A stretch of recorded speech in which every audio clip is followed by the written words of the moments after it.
Hello student, I am Sonam. Welcome back to my YouTube channel Apna Vidyalaya. आज का जो video आप सभी क्लास 10th और 12th के स्टूडेंट के लिए बहुत ही मोस्ट इम्पॉर्टेंट है, जो इस बार बोर्ड एग्जाम देने वाले हैं। क्योंकि इस वीडियो में हम आप सभी को जो प्रदेश टॉपर है ना, उनकी बोर्ड की बिल्कुल असली, बिल्कुल रियल कॉपी यहाँ पे बिल्कुल लाइव प्रूफ के साथ दिखाएंगे। एक एक कॉपी को यहाँ पे हम आप सभी को दिखाएंगे, ठीक है। और जितने भी बच्चे बोर्ड एग्जाम से पहले इस वीडियो पर क्लिक किए हैं वो बहुत ही लकी है, क्योंकि ये वीडियो उनके लिए बिल्कुल वरदान सिद्ध होगा। और ये वीडियो उनके बोर्ड एग्जाम के लिए बहुत ही यूजफुल है, बहुत ही हेल्पफुल है, ठीक है। तो यहाँ पे आप लोग देख सकते हो कि हमारे पास बोर्ड एग्जाम की कई कॉपियां हैं जो बिल्कुल रियल कॉपी है। और इन कॉपियों में आप लोग देख सकते हो कि अलग अलग नंबर मिले हुए, किसी में 100 में 100, किसी में 100 में 97, किसी में 100 में 98, किसी में 70 में 70 पूरे अंक मिल गए हैं, तो किसी में 100 में 95, ठीक है।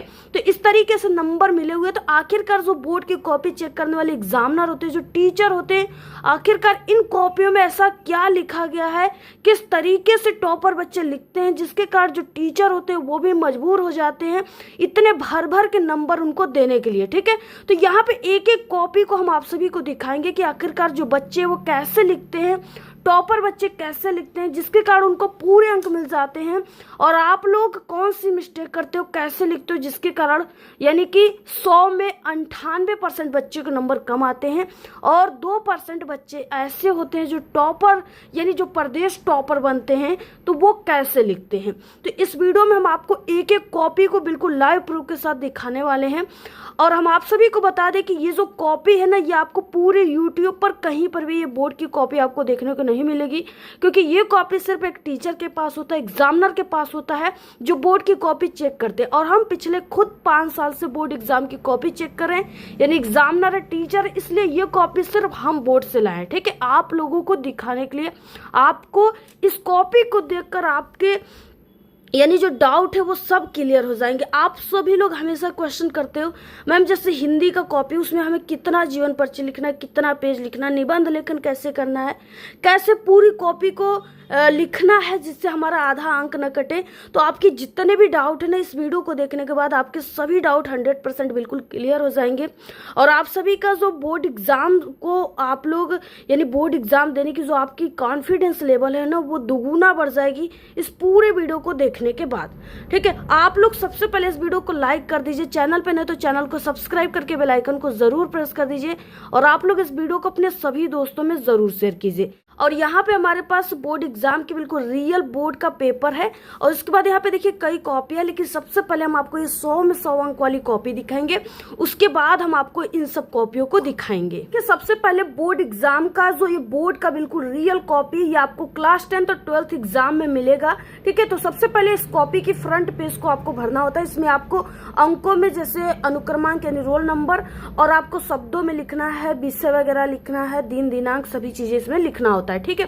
तो इसका पूरा स्क्रीनशॉट ले लीजिए, फ्रंट पेज को ऐसे भरना है। और ये बच्चा जो है A+B+C कॉपी ले रखा है, आखिरकार इन्होंने क्या लिखा, कितना लिखा, जिसके कारण उनको इतनी कॉपियां लेनी पड़ी।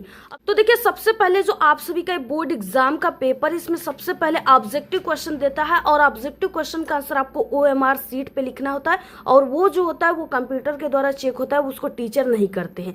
तो वो जो है कंप्यूटर के द्वारा चेक हो चुका है। बाकी यहाँ पे जो लिखने वाले क्वेश्चन के आंसर होते हैं वो कॉपी पर लिखना होता है बोर्ड एग्जाम के।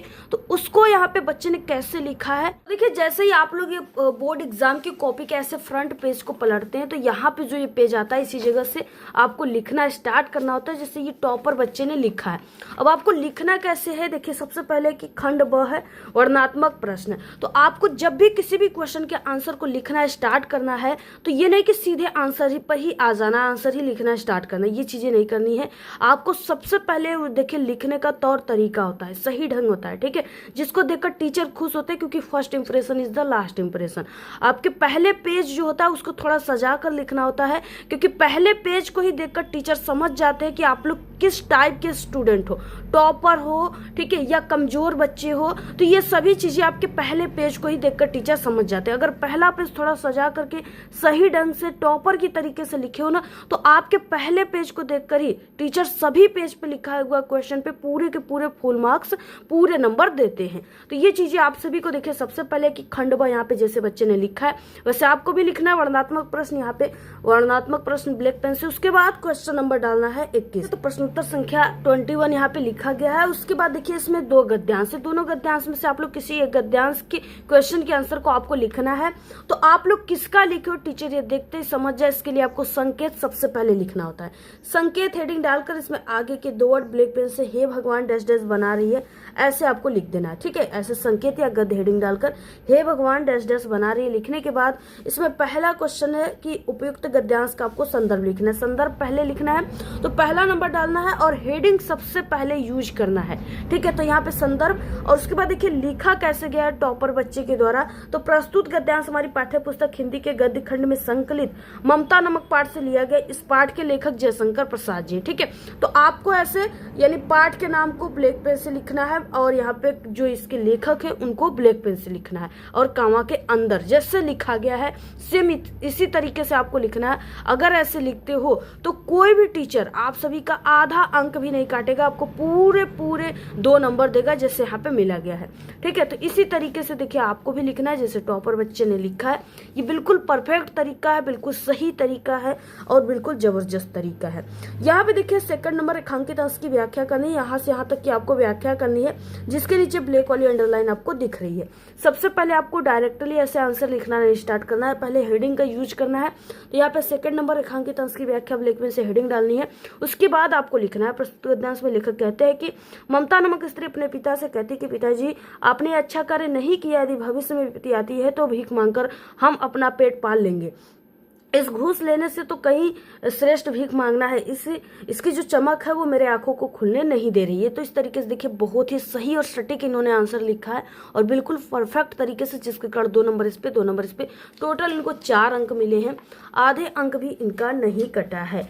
अगला देखिए क्वेश्चन यहाँ से स्टार्ट होता है, यहाँ से क्वेश्चन नंबर 3 यहाँ पे है कि अपने पिता का कौन सा कृत्य ममता को परमपिता के इच्छा के विरुद्ध बताया गया है, यानी लगा। क्वेश्चन यहाँ पे 3 है जो कि 2 नंबर का है। तो देखिए 3rd क्वेश्चन का आंसर लिखा गया, ईश्वर की इच्छा के विरुद्ध मनुष्य का आयोजन कभी सफल नहीं हो सकता, यदि विपत्ति आती है तो दुख भोगना ही पड़ेगा। तो इसी तरीके से लिखना है, 2 नंबर पूरे मिल गए, ठीक है। बहुत सारे बच्चे कहते हैं कि जैसे 3rd क्वेश्चन ऐसे पूरा हो गया तो ये 2-3 लाइन में हट गई, तो बाकी का ये जो सादा पेज है क्या हम यहाँ से एक नए क्वेश्चन के आंसर को लिखना स्टार्ट कर सकते हैं? तो आप लोग बिल्कुल भी कर सकते हो, ठीक है, यानी कर सकते हैं। लेकिन हम आपको बता दें कि ये जो आपकी बोर्ड की कॉपी है, आपके घर की तो कॉपी लग नहीं रही है, ठीक है। ये तो आप लोग पहले ही इसका पैसा आपको यानी कि ले लिया गया आपसे। तो क्या है कि आपको इसमें ये जो है आप लोग नए पेज से ही क्वेश्चन स्टार्ट करें तो वो बहुत ही बेहतर होता है, परफेक्ट होता है, ठीक है। तो आप लोग क्या है कि एक नए पेज से ही स्टार्ट कीजिए, बाकी यहाँ से भी लिख सकते हो तो कोई दिक्कत नहीं है।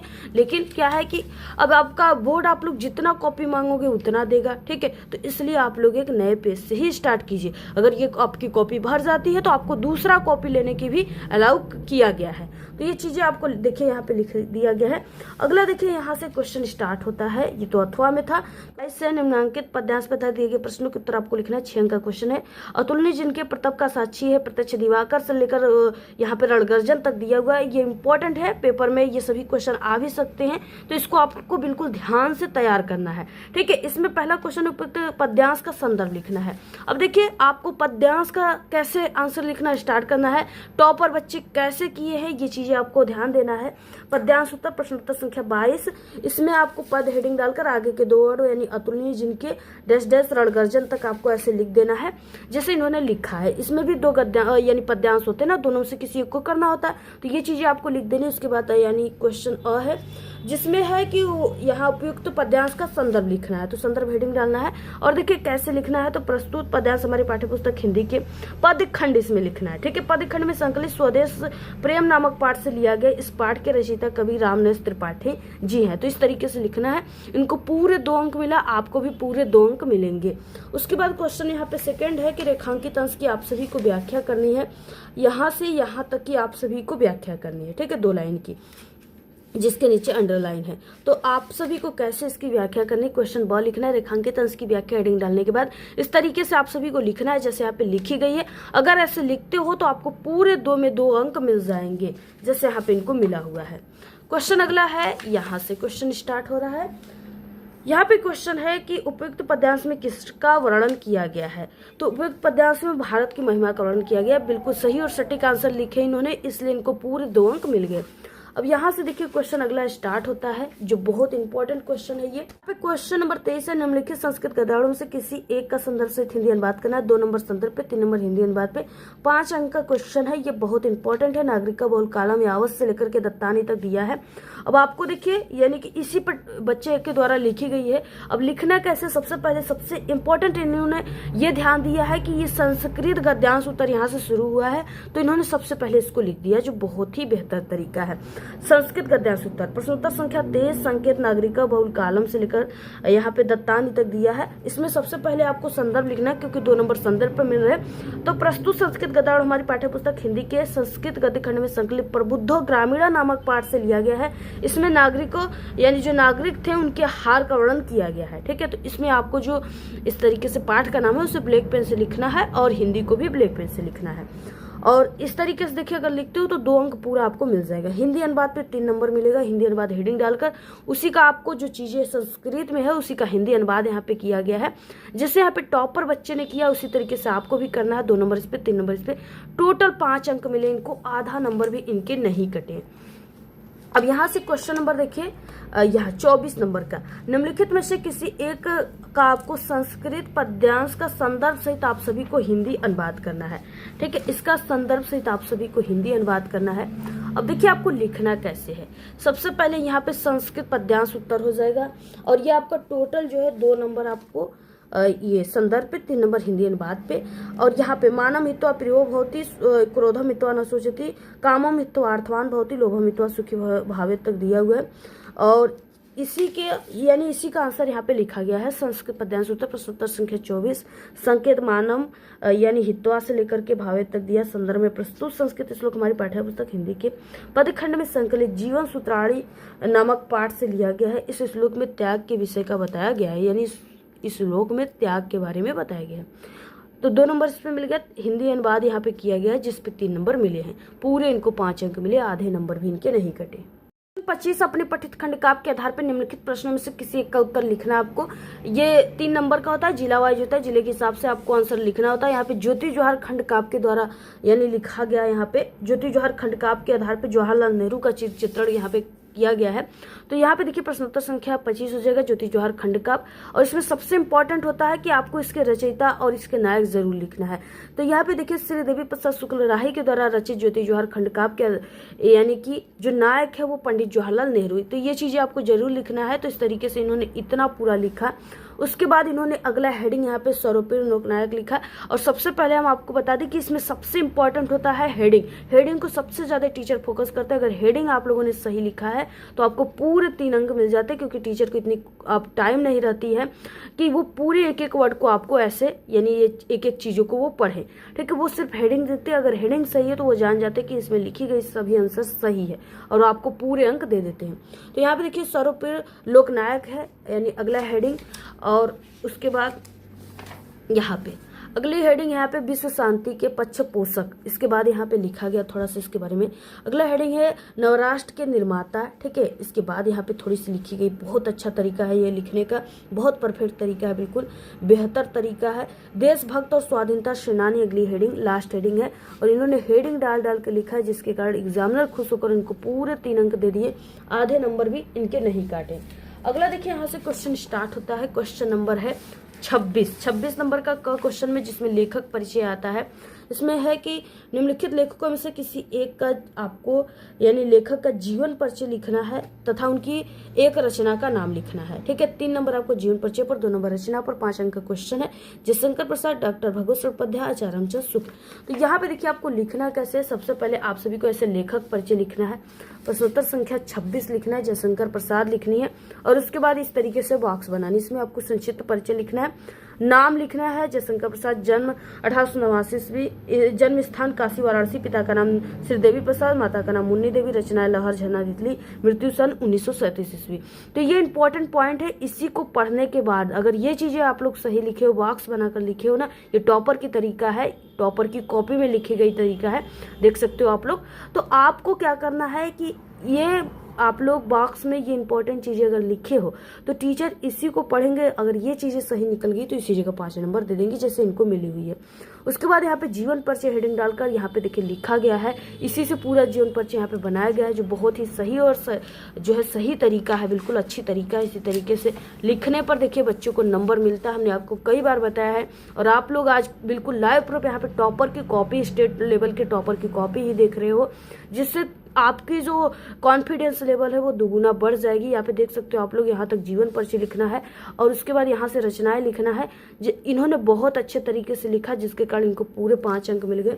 आधे नंबर भी अगर टीचर इनकी काटने की भी कोशिश करेगा तो वो नहीं काटेंगे, क्योंकि इनकी लिखने की जो स्टाइल है, तरीका है, वो बहुत ही बेहतर है।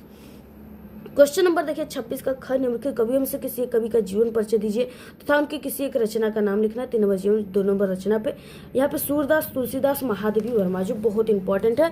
और ये आपका महादेवी वर्मा और जयशंकर प्रसाद दोनों आपकी क्लास 10th और 12th हिंदी के पेपर में आने वाला सबसे इम्पोर्टेंट कवि और ठीक है और लेखक का जीवन परिचय है। तो यहाँ पे आपको कवि परिचय लिखना है, प्रश्नोत्तर संख्या 26 का ख, महादेवी वर्मा। ठीक है, संक्षिप्त परिचय में आपको इस तरीके से लिख देनी है कुछ पॉइंट जो चीजें है, और इसके बाद यहाँ पे जीवन परिचय हेडिंग डालकर इस तरीके से लिखना है। इसका स्क्रीनशॉट ले लीजिए, या पेपर में आप सभी के हर साल आता है।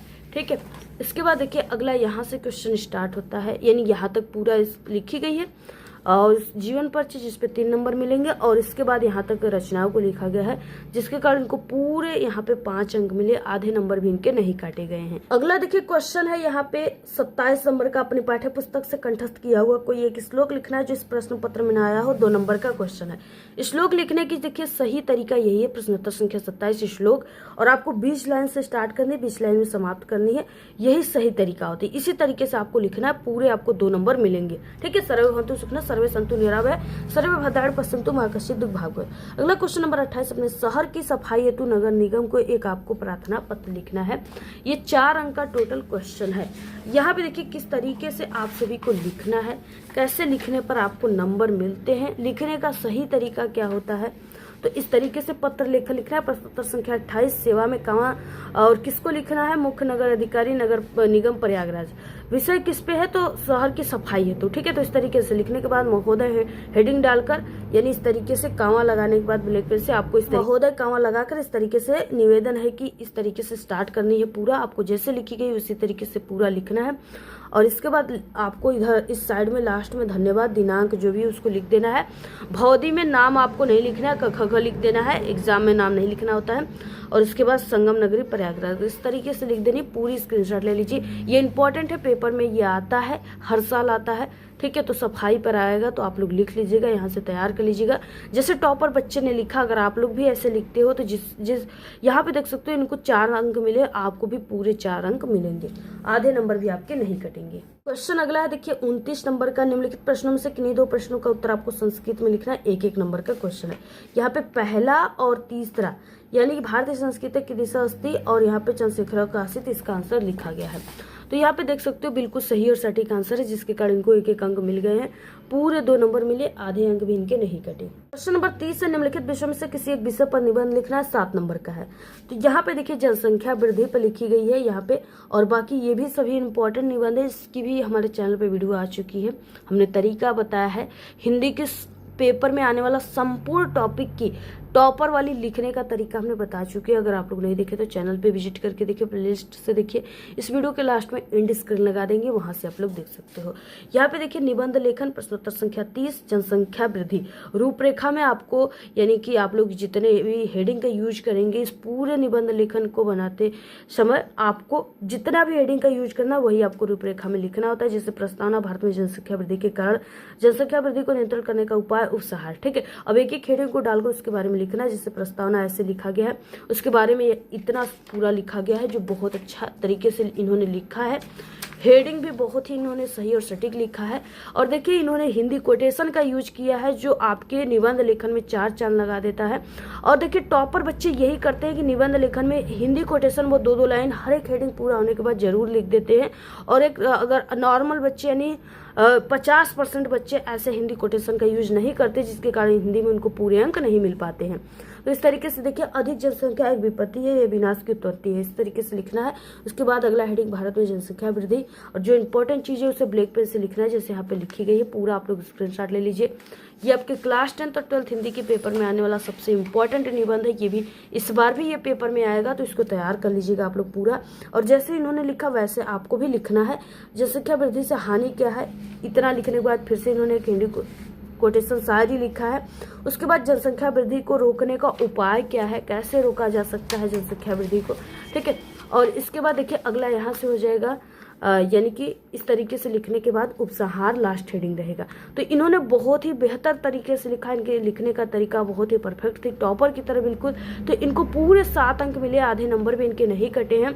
तो आपको भी इसी तरीके से पूरी कॉपी को लिखना है। अगर आप लोग इस बार इस तरीके से कॉपी लिखते हो जैसे यहाँ पे टॉपर बच्चे ने लिखा है, तो इस बार के टॉपर आप ही बन जाओगे। आपको ये वीडियो कैसी लगी, अच्छी प्यारी प्यारी कमेंट कीजिए, ठीक है। और आप लोग इस वीडियो को अपने सभी दोस्तों में व्हाट्सएप ग्रुप और टेलीग्राम ग्रुप पे जरूर शेयर कीजिए।